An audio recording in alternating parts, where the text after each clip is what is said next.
Gel al bakayım al.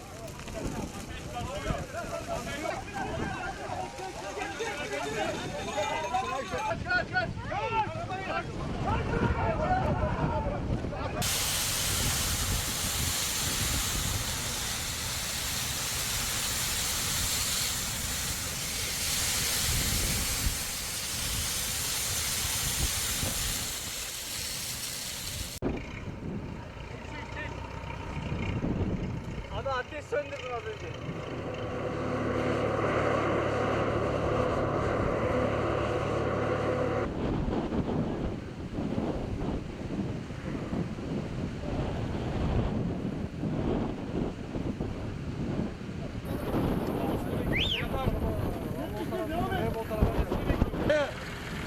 Dayı.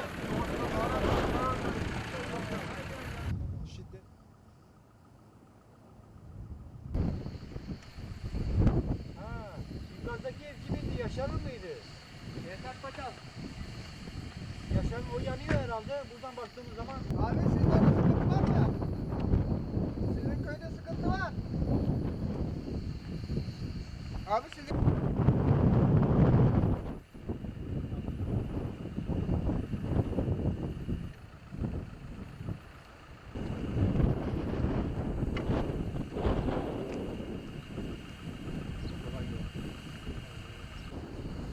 Kamerada çok belli net oluyor mu?